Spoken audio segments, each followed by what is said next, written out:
Driving along the roadway, there are hundreds of images that help you find your way. Your job as a driver is to pick out the information that will help you arrive safely at your destination. You get much of this information in the form of traffic control signs, signals, and markings. Recognizing these signs, signals, and markings can give you advance notice of changes ahead, such as merges, reductions in speed, or upcoming intersections. Knowing what they mean allows you to anticipate and react to changing traffic conditions so you can drive more safely and smoothly. This video is based on the national standards that cover most traffic situations. However, each highway agency may create its own signs, signals, and markings to handle unique circumstances. This video will show you the underlying rules and logic behind traffic signs, signals, and markings, and why they are important to you.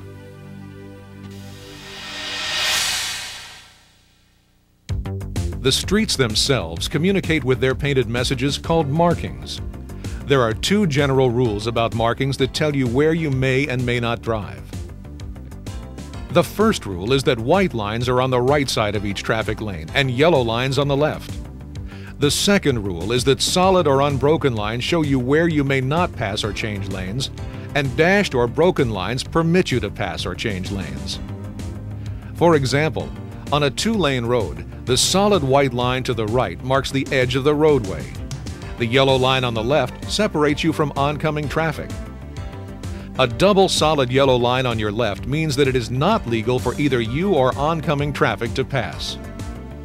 If there's a dashed and solid line together, and the broken line is on your side of the road, you may pass traffic ahead of you if you can do so safely. However, opposing traffic is not allowed to cross the solid line. A dashed yellow line on the left means that both you and the opposing traffic may pass. If you decide to pass, be sure that you have enough room to pass safely. On multi-lane roads with medians, broken white lines usually separate the lanes going in the same direction. Solid yellow lines mark the left side of the road, and solid white lines mark the right side. A single solid white line is intended to discourage but not prohibit you from changing lanes. However, in some states, crossing a single solid white line is illegal. These very short dashed white lines indicate a merge lane. You may need to make a lane change to continue straight ahead. Yellow warning signs also alert you. Short white lines like these guide you through large, complex intersections. In addition to lane markings, you'll often also see reflectors. Again, white marks the right edge and yellow the left. These are especially helpful at night or any time when it's hard to see the edges of the road.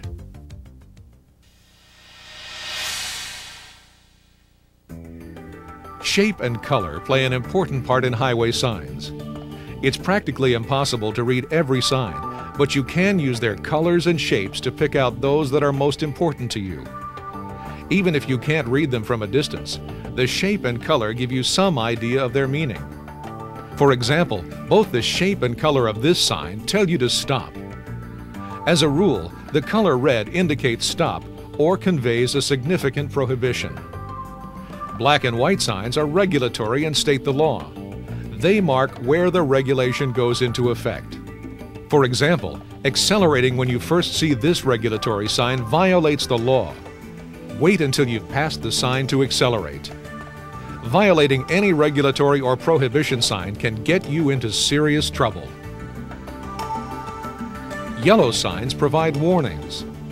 They alert you to curves, crossings, speed limit changes, slippery roads, and other conditions where a little warning goes a long way. Yellow warning signs might also appear before prohibition or regulatory signs to warn you of a change in the law or the need to take action. Look for yellow triangles or diamonds to anticipate what's ahead. An orange sign tells you you're in a construction zone. A symbol usually found on signs of another color or shape can sometimes show up on an orange sign. This conveys the same information, but with the additional warning to be extra cautious in the construction zone. Green signs tell you the distance or direction to cities, alternate routes, or other destination information. In the U.S., distances are shown in miles.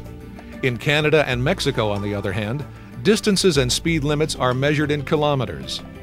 If you're not familiar with metric conversion, 100 miles equals 160 kilometers, and 55 miles per hour is approximately equal to 90 kilometers per hour. Blue signs provide service-related information, such as where to find food, lodging, and gas. And brown signs tell you of a recreational facility, such as a park, campground, fishing site, or boat launch. As we mentioned before, orange signs indicate a construction zone. Look for black and white regulatory signs to state the law, but consider the orange signs a warning to be extra alert. Begin to slow down to the reduced speed limit before you enter the zone. Follow the directions of lane change arrows. Shoulder work ahead signs. Changeable message signs. And be alert for shoulder drop-offs and bump signs. There's more than one good reason to slow down in construction zones. Perhaps the most important reason to slow down is each year dozens of highway construction and maintenance workers die as a result of traffic collisions in construction zones. When the signs say slow down, slow down. And watch out for construction workers and vehicles near the roadway. Be cautious and obey posted signs. Conditions change rapidly in construction zones. Now let's look at some other regulatory and warning signs that convey special meanings or are frequently misunderstood. Let's start with curves. Slowing down to the advisory speed before entering the curve ensures that you'll navigate the curve safely and smoothly. A 90-degree arrow means the upcoming turn is sharp. The safe speed through the turn is 30 miles per hour or less. A curved arrow indicates a more shallow turn. However, you still may need to reduce your speed depending on weather conditions. Chevron alignment signs guide you through curves where the curve may be obscure. Follow the series of chevron alignment signs to stay on the road. Several regulatory signs deserve special attention. Yield signs at entrance or exit ramps tell you to adjust your speed and look for a safe merging opportunity. Traffic on the highway and exiting vehicles have the right of way. Unless absolutely necessary, avoid stopping on the ramp. Restricted access lanes are marked with black and white regulatory signs containing a white diamond. There's usually a white diamond painted on the roadway as well. This sign indicates a restricted lane for specially designated vehicles.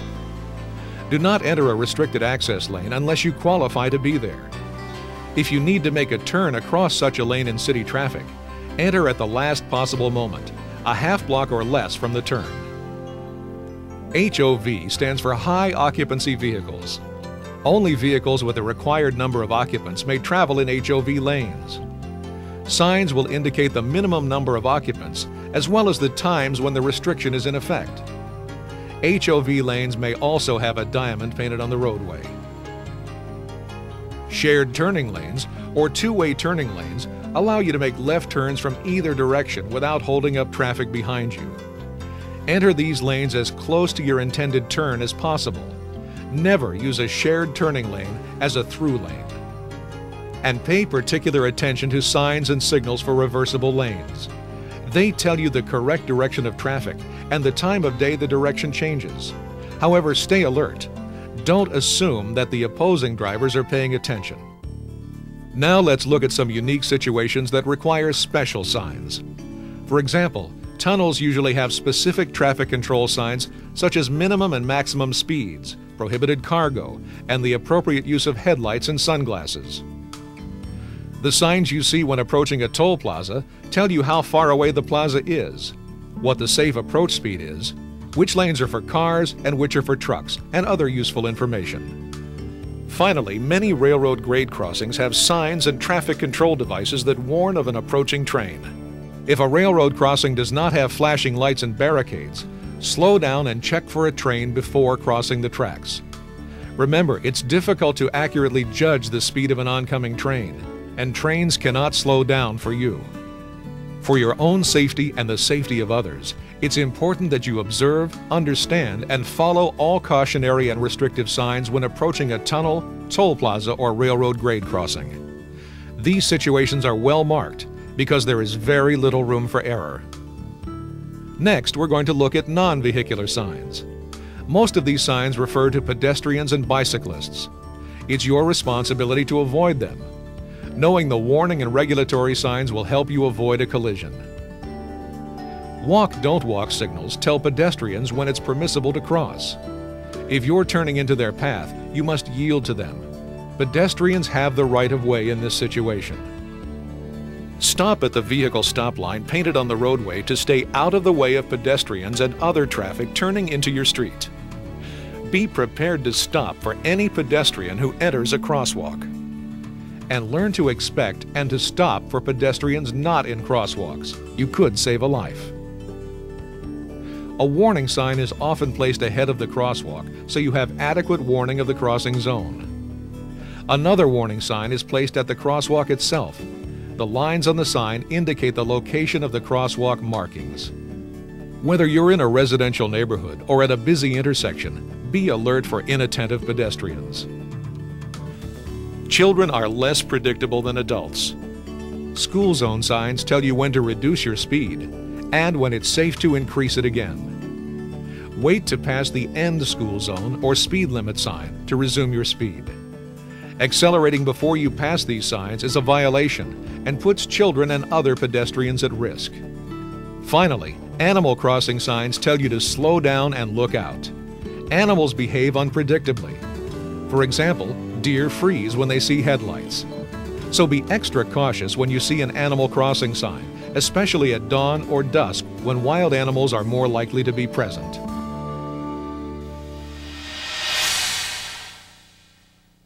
Some of the most important information you see on the road is the flashiest. Traffic signals control the flow of traffic at intersections. Throughout the United States, you may turn right at a red traffic signal after you have come to a complete stop, unless prohibited by a sign. As you turn right on red, watch out for pedestrians and oncoming traffic. They have the right of way. If a traffic signal turns yellow while you're approaching an intersection, stop before entering the intersection if you can do so safely without causing a rear-end collision. If you are already in the intersection when the signal turns yellow, keep going. It's not safe to accelerate to get through an intersection before the signal turns from yellow to red. Other traffic may not see you in time to avoid a collision. But what about flashing signal lights? A flashing yellow light means that you need to slow down and proceed through the intersection with caution. Keep in mind that cross traffic may not stop even though they are supposed to. Regard a flashing red light as a stop sign. Stop at the intersection and wait until there is an adequate break in traffic before entering the intersection. If the light is flashing red on all sides, treat it as an all-way stop sign. If two or more drivers arrive simultaneously at an all-way stop sign, the driver to your right has the right of way. If possible, maintain eye contact with the other driver, particularly when proceeding through the intersection. If the intersection has no signs or the traffic control signal is not working, treat it as an all-way stop. Some traffic signals tell you when you may proceed in a specific direction. For example, if there is a red arrow or red light on the signal controlling your lane, you must stop even though traffic traveling in the same direction in the next lane has a green signal. A green arrow on the signal shows when opposing traffic is not allowed to cross your path. If the arrow goes off and no red light or red arrow appears, you may still turn left, but you must now yield to opposing traffic. Look for a safe opening to make your turn. Be sure that the light is still green when you move into the intersection, but if the light turns yellow while you're in the intersection, you're allowed to finish making your turn. Finally, if a police officer or crossing guard is present, their directions overrule the traffic signal. These general guidelines about traffic signals are always subject to local laws.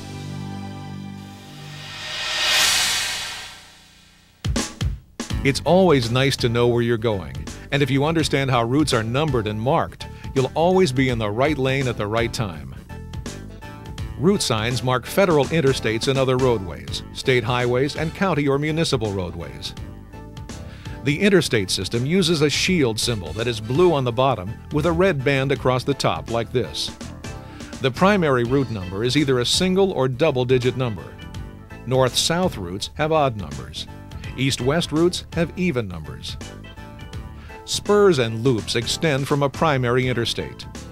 A spur is a short route that connects with the primary route at only one end. It has a 3-digit number that begins with an odd number. A loop is a route that meets the primary route at both ends. Its 3-digit route number begins with an even number. Loops usually bypass cities or congested areas. U.S. routes that are not part of the interstate system have signs like this. The numbering system, however, is similar, odd for north-south routes and even for east-west routes. State, county, and municipal roadways use numbering systems similar to federal routes. However, the shape and color of route signs vary among states, counties, and municipalities. On limited access highways and some other roadways, exit signs are placed before the exit. On rural roads, these are at least 1 mile ahead. These signs give you plenty of warning so you know what's ahead. Route signs are also placed just after the entrance to a roadway. They help you orient yourself and provide confirmation that you're on the right road. Milepost markers tell you your position on the route. They are located every mile along many major routes. These markers tell you the distance from the beginning of the route starting at the south or west state line or from the junction at which the route begins. Use these mile markers if you need to call for help. Many police and emergency services monitor Channel 9 on the Citizens Band frequency and special cellular phone numbers. Understanding the signs, signals, and markings that you see as you drive will help make your trip safer and easier. And remember to stay alert, pay attention, watch out for the other person, and always wear your safety belts.